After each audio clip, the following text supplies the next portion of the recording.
Okay, let's talk about the Google Pixel 11.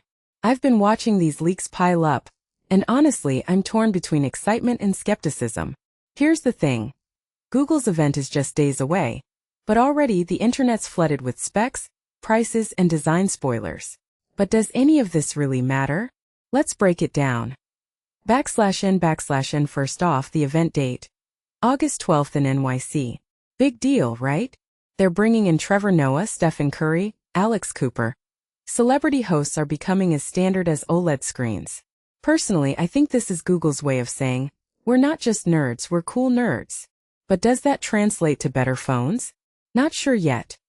/N/N Now the prices. If the leaks are true, the base Pixel 11 jumps to $899. The Fold? A staggering $1,899.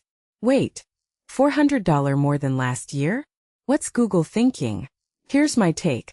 They're betting that incremental upgrades, like fancier cameras or slightly faster chips, justify the hike.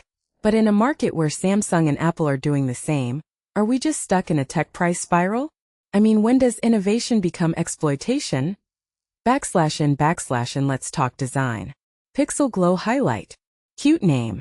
From what I've seen, it's a multicolored LED bar on the camera module. Supposedly, it flashes for notifications. But here's the thing. Android's notification system is already a chaotic mess. Adding colored lights feels like solving a problem no one had. Unless you're someone who leaves their phone face down 24/7, how useful is this?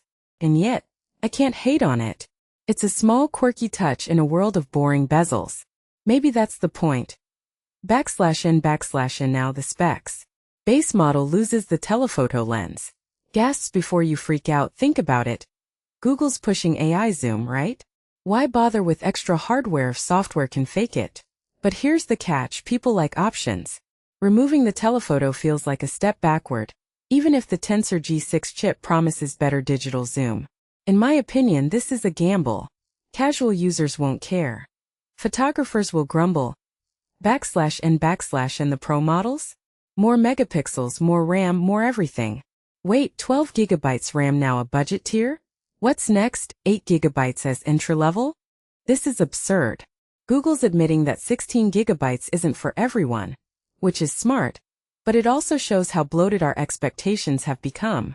Do we need 12 GB RAM? Probably not. But tech companies are like, here, have more. /N/N The Fold. Oh, the Fold. $1,899 for a gadget that's still basically a niche product. But here's the twist.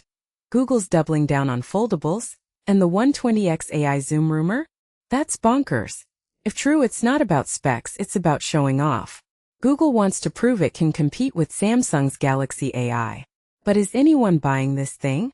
Maybe CEOs and YouTubers. /N/N Wait, let's zoom out. Why does any of this matter? Because the Pixel 11 isn't just a phone. It's a statement. Google's saying, we're in the hardware game for good. But they're also trapped in a loop. Bigger screens, more cameras, higher prices. It's the same song, different year. What's missing? Radical reinvention. A foldable that feels essential. A UI that's not just stock Android. /N/N So here's my final thought. The Pixel 11 lineup will probably sell. People love Google's camera AI, stock Android purity, and seamless Google Assistant integration. But are we getting closer to the future? Or just a slightly pricier version of today? Let me know. Do you care about incremental upgrades? Or are you waiting for something truly revolutionary?